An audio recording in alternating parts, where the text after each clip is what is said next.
Definisi dan jenis pengetahuan. Secara etimologi, pengetahuan berasal dari bahasa Inggris yaitu knowledge. Menurut Encyclopedia of Philosophy, dijelaskan bahwa definisi pengetahuan adalah proses dan usaha manusia untuk tahu. Jenis-jenis pengetahuan. Yang pertama, pengetahuan filsafat. Pengetahuan filsafat adalah sejenis pengetahuan yang menyelidiki segala sesuatu dengan mendalam mengenai ketuhanan, alam semesta, dan manusia. Yang kedua, pengetahuan mistik.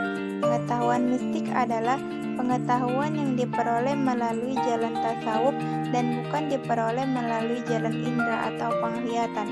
Yang ketiga, pengetahuan biasa. Pengetahuan biasa adalah pengetahuan yang dalam filsafat dikatakan dengan istilah common sense. Sering dikatakan good sense karena seseorang memiliki sesuatu di mana ia menerima secara baik, sesuai fakta dan masuk akal. Yang keempat, pengetahuan ilmu. Pengetahuan ilmu adalah pengetahuan yang berasal dari pengalaman dan pengamatan dalam kehidupan sehari-hari. B. Hakikat dan sumber pengetahuan. Hakikat pengetahuan terdapat dua teori.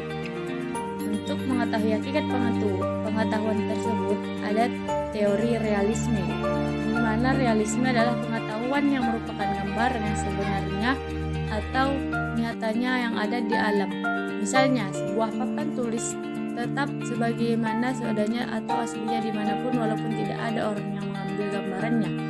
Papan tulis tidak akan terpengaruh terhadap pikiran manusia karena itu nyata adanya. Sumber pengetahuan. Yang pertama, empirisme atau pengalaman. Manusia memperoleh pengetahuan melalui pengalaman panca indera, seperti teori tabula rasa oleh John Locke. Manusia awalnya kosong dari pengetahuan yang kemudian pengalamannya mengisi kejiwaannya yang kosong tersebut dengan pengetahuan. Teori David Hume. Manusia tidak memiliki pengetahuan bawaan dalam hidupnya. Sumber pengetahuan adalah pengamatan yang menghasilkan kesan-kesan atau impression dan ide-ide atau pengertian-pengertian. 2. Rasionalisme atau akal. Manusia memperoleh pengetahuan dengan kegiatan menangkap, mengamati, dan menganalisis objek atau benda. Menurut beberapa pendapat, yang pertama, Descartes, akal budi merupakan suatu alat edukatif untuk mendapatkan kebenaran dengan melakukan penalaran sehingga dapat tersusun pengetahuan. Yang kedua, Spinoza, dari ilmu ukur merupakan dalil kebenaran yang tidak perlu dibuktikan lagi. Yang ketiga, intuisi. Intuisi adalah pengetahuan yang didapatkan tanpa melalui proses penalaran tertentu.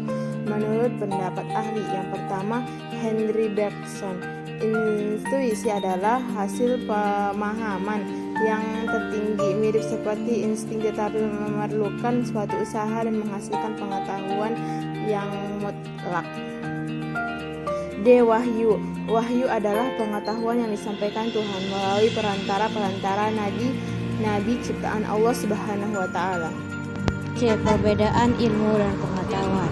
Ilmu adalah pengetahuan tentang suatu bidang yang telah disusun menurut suatu metode tertentu sehingga dapat dijelaskan secara rinci dan memiliki kebenaran yang bersifat umum.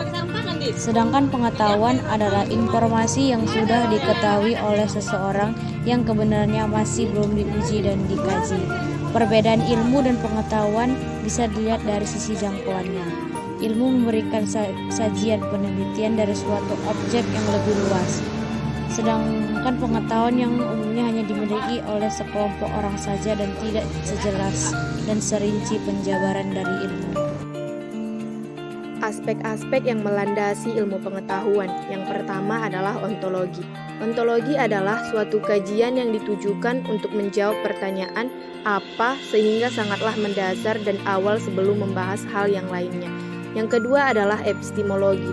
Epistemologi adalah bagaimana mencari berbagai pengetahuan yang berhubungan dan berkaitan terhadap jawab apa yang dimaksud di kajian ontologi seperti hal di atas.